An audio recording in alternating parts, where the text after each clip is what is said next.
নমস্কার বন্ধুরা, অন্নপূর্ণা রান্নাঘরে আপনাদের স্বাগত জানাই। আজকের আমাদের রেসিপি তেঁতুলের আচার। এখন আমি এই তেঁতুলের শিরাটা ছাড়িয়ে এই ডেকচিতে ভিজিয়ে দেবো জলেতে।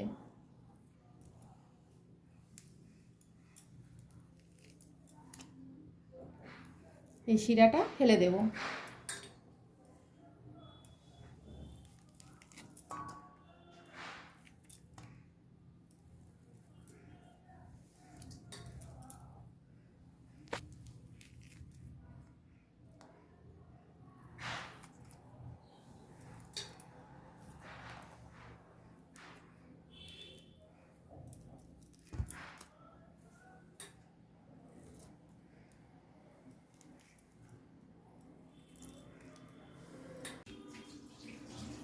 তেঁতুলটা আধ ঘন্টা ভিজিয়ে রেখেছিলাম, আর চামচ দিয়ে একটু আমি ঘুরিয়ে নেব।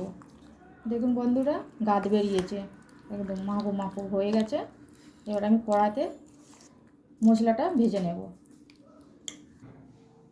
আমি এখানে স্পেশাল ভাজা মশলা করার জন্যে নিয়েছি গোটা জিরে, গোটা ধনে, গোটা মৌরি আর গোটা শুকনো লঙ্কা। এই মশলাটা এবার আমি ভেজে নেব।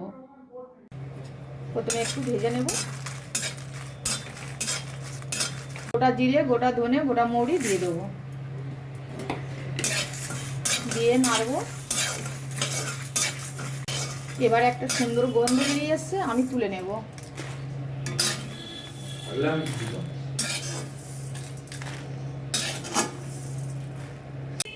মশলাটা ঠান্ডা করে নিয়েছি, এবার পাউডার করে নেব।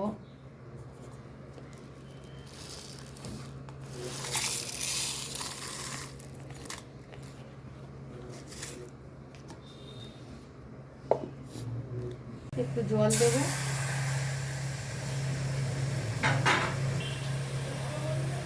তেঁতুলের আচারের জন্য আমি খেজুরের গুড় এখানে একটু গরম করে নেব। 2 কিলো তেঁতুলের জন্য লাগবে আমার 1.5 কিলো গুড়।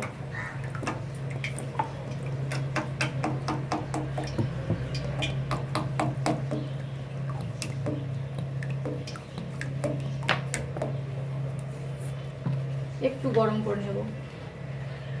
তেল দেব।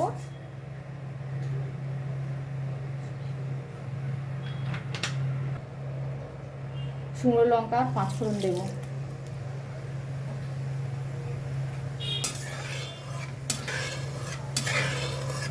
ফোড়নে আমার হালকা গন্ধ বেরিয়ে এসছে, এবার আমি তেঁতুলটা দিয়ে দেব।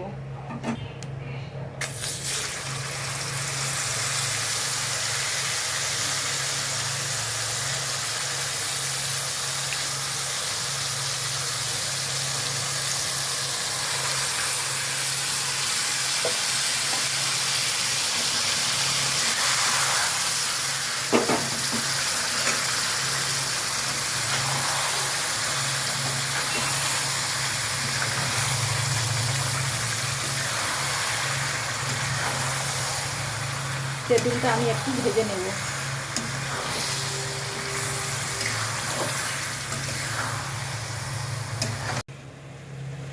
পরিমাণ মতো নুন দেব।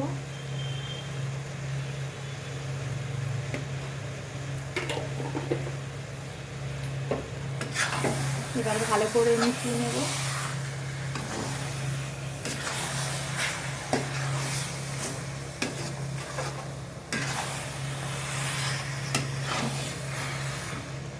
এরপরে গুড়টা আমি ছেঁকে দেব।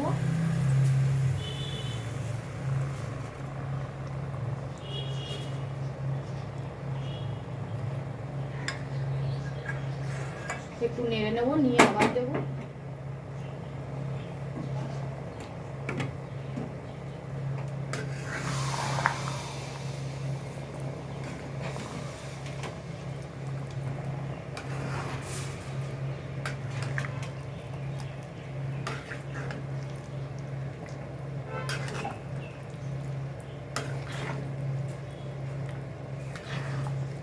বাকি গুড়টা দিয়ে দেবো।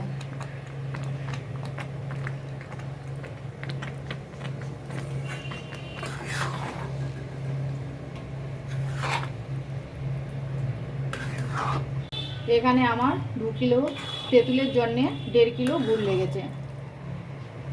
যে যেমন মিষ্টি খান সেই রকমভাবে দেবেন। আচারটা ভালো থাকার জন্য বেশি দিন আমি 2 চামচ ভিনেগার দেবো।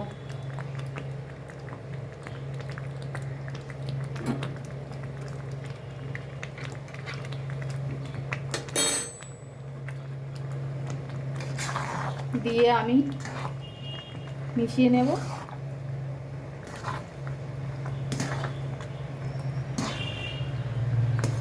একটা আমার হয়ে গেছে, আমি এবার ভাজা মশলাটা ছড়িয়ে দেবো।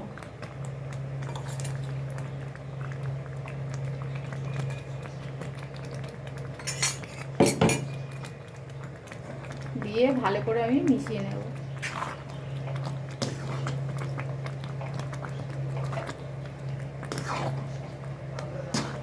আর এই গাছটা একটু বেশি থাকবে, তাহলে তেঁতুলের সাথে খেতে ভালো লাগবে।